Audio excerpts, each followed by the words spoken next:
Suspense readings. I will be reading to you from The Murder of Roger Ackroyd, written by Agatha Christie in 1926. It's told from the point of view of a Doctor Sheppard. Listen along and try to pull the clues together, and then let us know what you think in the comments. I do readings twice a week. If you subscribe to my Substack newsletter, it's free. You'll be notified of my updates as soon as they're ready. If you enjoyed this reading or have other classics you'd like to hear, leave me a comment. Last episode, the mysterious tall stranger was found. He was in Liverpool. The gang will head down to question him in hopes to unravel many threads of this mystery. Chapter 18. Charles Kent. Half an hour later, saw Poirot, myself, and Inspector Raglan in the train on the way to Liverpool. The inspector was clearly very excited. "We may get a line on the blackmailing part of the business, if on nothing else," he declared jubilantly. "He's a rough customer, this fellow, by what I heard on the phone. Takes dope, too. We ought to find it easy to get what we want out of him. If there was the shadow of a motive, there's nothing more likely than he killed Mr. Ackroyd. But in that case, why is young Patton keeping out of the way? The whole thing's a muddle, that's what it is. By the way, Monsieur Poirot, you were quite right about those fingerprints. They were Mr. Ackroyd's own. I had rather the same idea myself, but I dismissed it as hardly feasible." I smiled to myself. Inspector Raglan was so very plainly saving his face.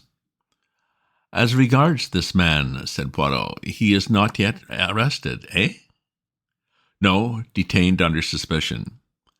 "And of what account does he give of himself?" "Precious little," said the inspector with a grin. "He's a wary bird, I gather. A lot of abuse, but very little more." On arrival at Liverpool, I was surprised to find that Poirot was welcomed with acclamation. Superintendent Hayes, who met us, had worked with Poirot over some case long ago and had evidently an exaggerated opinion of his powers. "Now we've got Monsieur Poirot here, we shan't be long," he said cheerfully. "I thought you'd retired, monsieur." "So I had, my good Hayes, so I had. But how tedious is retirement. You cannot imagine to yourself the monotony with which day comes after day." "Oh, very likely. So you've come to have a look at our own particular find. Is this Doctor Sheppard? Think you'll be able to identify him, sir?" "I'm not very sure," I said doubtfully. "How did you get hold of him?" inquired Poirot. "Well, the description was circulated, as you know, in the press and privately. Not much to go on, I admit.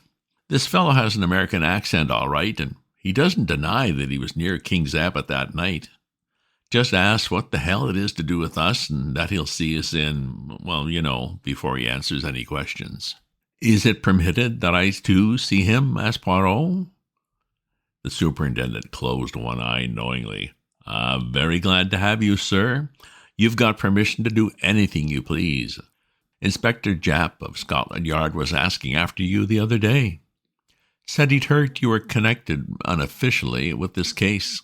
Where's Captain Patton hiding, sir? Can you tell me that?" "I doubt if it would be wise at the present juncture," said Poirot primly, and I bit my lips to prevent a smile.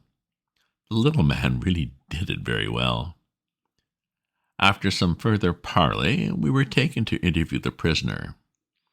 It was a young fellow, I should say not more than 22 or 23, tall, thin, with slightly shaking hands, and the evidence of considerable physical strength now run somewhat to seed.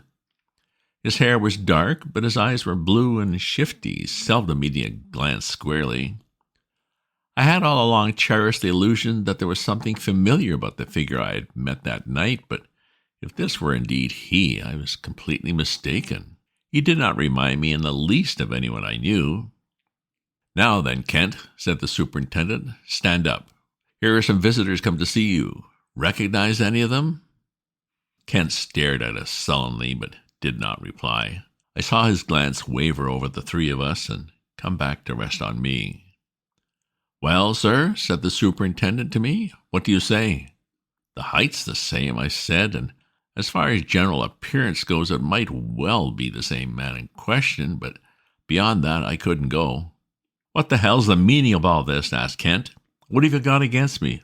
Come on, out with it. What am I supposed to have done? I nodded my head. It's the man, I said. I recognize the voice.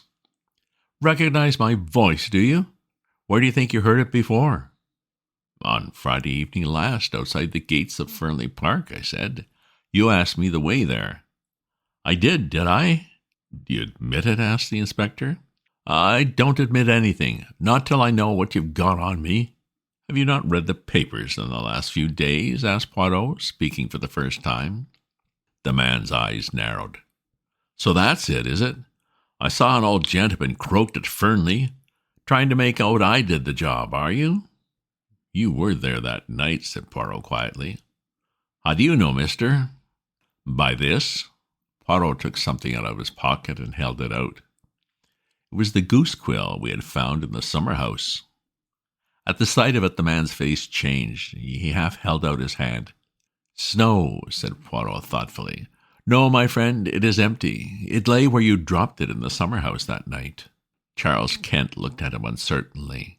You seem to know a hell of a lot about everything, you little foreign cockduck. Perhaps you remember this. The papers say that the old gent was croaked between 9:45 and 10 o'clock. That's so, agreed Poirot. Yes, but is it really so? That's what I'm getting at. This gentleman will tell you, said Poirot. He indicated Inspector Raglan. The latter hesitated, glanced at Superintendent Hayes, and then at Poirot, and finally, as though receiving sanction, he said, that's right, between 9:45 and 10 o'clock. Then you've got nothing to keep me here for, said Kent. I was away from Fernley Park by 25 minutes past 9. You can ask at the Dog and Whistle. That's a saloon about a mile out of Fernley on the road to Cranchester. I kicked up a bit of a row there, I remember. As near as nothing to 9:45 it was. How about that? Inspector Raglan wrote something down in his notebook. Well, demanded Kent. Inquiries will be made, said the inspector. If you've spoken the truth, you won't have anything to complain about. What were you doing at Fernley Park anyway? Went there to meet someone. Who? That's none of your business. You better keep a civil tongue in your head, my man, the superintendent warned him. Oh, to hell with a civil tongue. I went there on my own business, and that's all there is to it. If I was clear away before the murder was done, that's all that concerns the cops. Your name, it is Charles Kent, said Poirot. Where were you born? The man stared at him and then grinned. I'm a full-blown Britisher, all right, he said.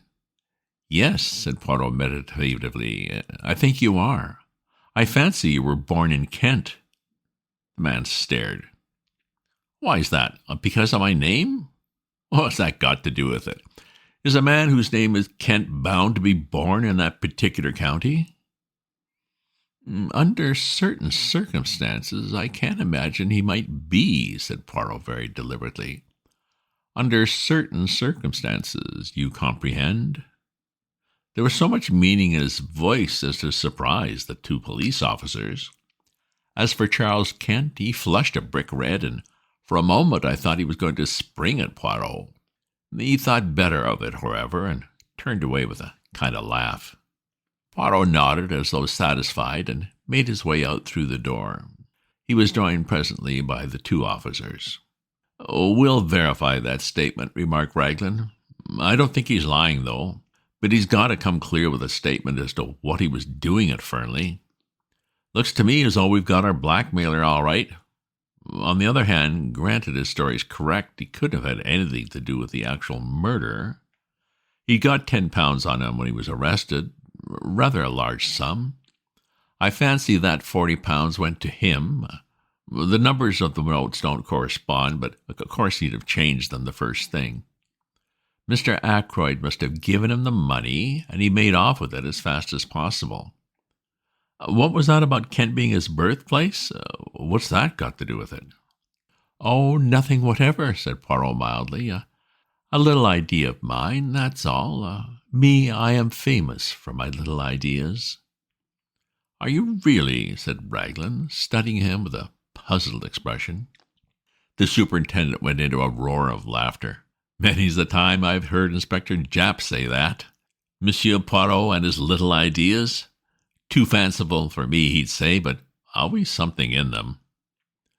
Ah, you mock yourself at me, said Poirot, smiling, but never mind.